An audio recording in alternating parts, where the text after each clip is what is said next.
présenter devant vous pour donner ces témoignages qui est centré sur les témoignages, si je peux dire. Tout a commencé en 2021 lorsqu'on avait débuté avec la mission publique. Parce qu'avant, lorsqu'on était à la maison, et on voyait souvent papa et maman aller au témoignage, témoigner, ramener certaines personnes à la maison et leur donner les séminaires d'un jour. Donc on s'en foutait vraiment de toutes ces choses parce qu'on ne comprenait pas vraiment la valeur de ces choses qu'ils faisaient. Mais pendant la mission, avant d'abord d'aller à la mission, on avait programmé un séminaire de 7 jours.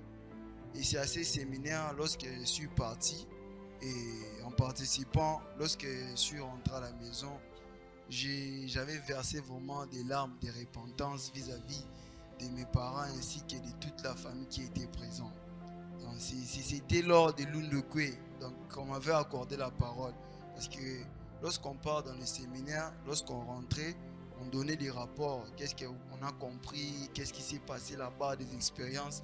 Et par rapport aux expériences que moi j'avais rencontrées là-bas, j'ai eu à verser des larmes vraiment vis-à-vis de mes parents parce que je ne comprenais pas. Et j'étais une personne qui était à l'encontre de ce qu'ils me demandaient de faire. Et après ça, on nous a parlé de la mission publique. Et de la mission publique parce que la prochaine étape était le séminaire de 21 jours. Et on nous avait dit que pour participer au séminaire de 21 jours, ça demandait $50. Et maman avait dit que non, il n'a pas l'argent et tout consort. Mais lorsqu'on m'a parlé de la mission, j'avais trouvé ça comme étant une occasion de pouvoir participer au séminaire de 21 jours. Parce qu'il y avait certaines questions qu'on posait. On disait que non, vous allez savoir ça lorsque vous participerez au séminaire de 21 jours. Et ça m'avait vraiment stimulé de pouvoir participer au séminaire de 21 jours. Et lorsqu'on est parti, on est directement devenu des missionnaires. Et pendant la mission, ce que j'avais trouvé comme bon à restaurer, c'était premièrement les témoignages. Parce que lorsqu'on s'était lancé dans la mission, on nous avait affecté d'abord à la mission communale et après la mission communale, on nous avait affecté maintenant à la mission provinciale ou soit territoriale au niveau des territoires de Kassangoulou. Et lorsqu'on était parti là-bas, on était au nombre de 4. Il y avait une sœur et 3 frères. Et la mission qu'on était parti avec, c'était de pouvoir installer vraiment une église, donc laisser une église là-bas. Parce que la providence de Kassangoulou avait vraiment un peu redressé vis-à-vis des années qui s'étaient passées et que les membres n'y étaient vraiment plus. Et lorsqu'on nous a envoyés là-bas, la mission était que nous puissions installer une église. Et comme moyen de souvenir, on faisait aussi les fundraising. Donc on avait programmé tout un programme. On sortait le matin pour les fundraising. On revenait vers 14h, 15h. On sort encore pour les témoignages pour rentrer à 17h, 18h. C'était ça notre vie. Et avec ça, on avait aussi des déterminations personnelles et une détermination qui était collective. Dans le but personnel pour les témoignages, on nous avait demandé de témoigner plus ou moins 3 couples par individu. Et durant les premiers mois, il y avait de mes frères et sœurs qui témoignaient. Ouais, vraiment, lorsqu'ils témoignaient, lorsqu'ils donnaient des rapports, c'était vraiment des rapports qui étaient positifs. Et lorsqu'on témoignait avec ces gens, pour qu'ils puissent venir dans des cultes ou soit dans des activités qu'on a organisées, donc ça demandait vraiment un effort, voire même les cultes dominicales. Donc on était censé se réveiller les matins, donc se réveiller à 4 heures, on se prépare, à 5 heures on sort et on parcourait des distances et des distances pour aller stimuler ces gens-là et les faire venir participer au culte. Et c'était vraiment quelque chose qui était vraiment difficile. Mais comme on dit toujours, l'impossibilité dans la providence n'y est pas. Et après un certain temps, personnellement, Donc je n'avais pas encore trouvé vraiment un enfant spirituel qui était mieux à pouvoir vraiment participer au culte. Parce que lorsqu'on leur a laissé eux-mêmes venir les dimanches, on s'est trouvé, vous allez voir, constater que non, pendant la semaine, vous avez par exemple intéressé à plus ou moins 10 familles. Mais les jours des dimanches, vous allez vous retrouver juste avec 2 ou soit une seule famille. Et ça faisait vraiment mal parce qu'on faisait vraiment des efforts quotidiens. On faisait vraiment des efforts. Donc lorsqu'on rentrait des fundraising, on prenait qu'ici c'est 1 heure de temps pour le repos. Après on se prépare encore, on peut encore témoigner. Mais arrivé les dimanches, on n'avait pas vraiment des résultats. Et c'était vraiment une chose qui me préoccupait vraiment de plus. Et c'est pour cela que j'avais déclenché une condition. Parce qu'il y avait une chanson vraiment qui me motivait à pouvoir aller témoigner. C'était la chanson de l'appel, écouter l'appel du Seigneur. Lorsque je chantais ça, là où on chante même...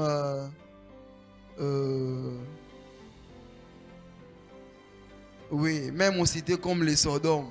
Maintenant, moi, j'en vais lever la ville de Sodome et Gomorrhe. J'avais maintenant mis les territoires de Kassangoulou. Donc, même au Kassangoulou, je ne vais pas avoir peur d'aller par-ci, par-là. Parce que lorsqu'on était arrivé là-bas, il y avait des rankines dans des quartiers. Donc, vous pouvez être ici, on vous dit que non, lorsque vous êtes ici, dans ces quartiers-là, vous ne pouvez pas aller. Ça, si vous partez là-bas, on va vous attraper, on va vous abattre et tout qu'on sort. Mais arrivé à un certain moment, c'était vraiment quelque chose qui nous avait échappé directement dans la tête. Et on parcourait vraiment pour que nous puissions aller chercher les gens. Avec ça, j'allais partager sur l'expérience que j'avais rencontrée lorsque j'ai eu mon premier enfant spirituel. Disons, ces jours-là, on était habitués à sortir à 2. Mais les jours-là, il y avait 2 de nos frères qui étaient appelés dans une école pour aller se rencontrer avec les directeurs de l'école. Et on était restés à 2 et on s'est séparés nous 2. Donc chacun a été parti dans son côté. Et moi, en partant, je me suis décidé d'aller là où on nous interdisait d'aller. Et en descendant, c'était vraiment... donc c'était vraiment en bas. Donc lorsque vous venez, il faut descendre vraiment là. Parce que là aussi, c'est là où les gens des quartiers allaient pour épuiser de l'eau.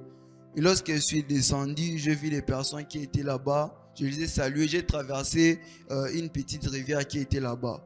Juste en traversant, lorsque j'ai traversé dans la première parcelle, j'ai vu un papa et un monsieur qui étaient assis. Lorsque je l'ai vu, donc comme on n'était pas vraiment habitué avec le milieu, on disait que non, ici il y a plein de sorciers, il y a tout qu'on sort. Lorsque j'ai vu le papa, il était en lunettes noires et il avait des barbes, donc comme un marabout. Lorsque j'ai vu moi-même, j'ai eu d'abord peur.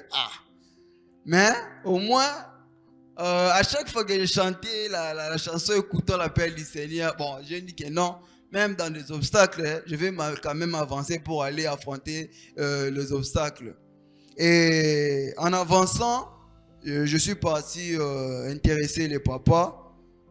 On causait d'abord, lui il était assis et moi j'étais debout. Je l'ai intéressé. Et lorsque j'ai entamé par rapport à la chute, c'est là qu'il était maintenant intéressé. Et il a appelé sa femme qui était à la maison. Sa femme est venue avec 2 chaises. Donc, l'une était pour moi et l'autre, c'était pour sa femme. Et ils étaient là tous les 2. Ces jours-là, je ne sais pas, parce que j'avais vraiment trouvé une occasion de rencontrer un couple. Donc, je les ai témoignés et c'était les mêmes jours où ils avaient accepté la bénédiction. Lorsque je l'ai témoigné, ils ont accepté la bénédiction. J'ai dit que non. Comme c'était déjà vers 18h, parce que les témoignages s'arrêtaient, ça commençait de 15h et on finissait à 17h. Mais avec le couple, on était arrivé jusqu'à 18h30, 35. Comme il se faisait déjà noir et j'étais vraiment trop loin du centre, je lui ai dit que non, demain je vais rentrer avec mes frères et sœurs, on sera ici. Ils étaient déjà d'accord et positifs. Et le lendemain, lorsque nous sommes rentrés, j'étais parti avec un frère. et on les a intéressés, ils ont accepté la bénédiction. Et comme c'était un certain jeudi, les samedis, que les coordonnateurs de la ville-province de Kinshasa étaient venus là-bas et on les a donné la bénédiction. Et jusqu'à aujourd'hui, ce sont vraiment des membres qui sont vraiment très actifs à la providence de Kassangoulou. Et avec ça, vraiment, j'en suis fier parce qu'il a été la première personne à participer au séminaire de 7 jours dans toutes ces personnes qui ont témoigné au niveau de Kassangoulou. Et c'est aussi la première personne à participer au séminaire de 21 jours. Donc, il est vraiment un membre qui est vraiment mûr, qui est vraiment très, très mûr. Et c'est l'une des expériences que j'avais connues parce que lorsqu'on est déterminé, lorsqu'on a vraiment quelque chose à atteindre, donc comme on dit, le caractéristique d'un champion, un champion n'abandonne pas. Donc peu importe les difficultés qui peuvent se présenter, on doit juste changer de stratégie. Donc si on change de stratégie, on va voir que non, ce qu'on projetait peut venir. Donc jusqu'à aujourd'hui, j'ai toujours cette allure-là. Parce que partout où je pars, partout, toutes les personnes que je côtoie, même au milieu universitaire, je leur parle de moi. Parce que moi, à l'auditoire, tout le monde me connaît comme étant un pasteur. Parce que parfois, lorsque je suis avec mes amis, je leur parle. Donc, parfois, je deviens ennuyant. Bon, parfois, ils me fuient. Ah, toi, tu parles toujours de ça, de ça, de ça. Mais avec ça a été comme étant une formation pendant la mission. Et c'est ça qui a construit ma personnalité aujourd'hui. Donc, c'est l'épée que j'allais témoigner avec vous le soir. Merci beaucoup. Merci beaucoup, ovation. Merci, parents célestes. Merci, frère, pour le témoignage.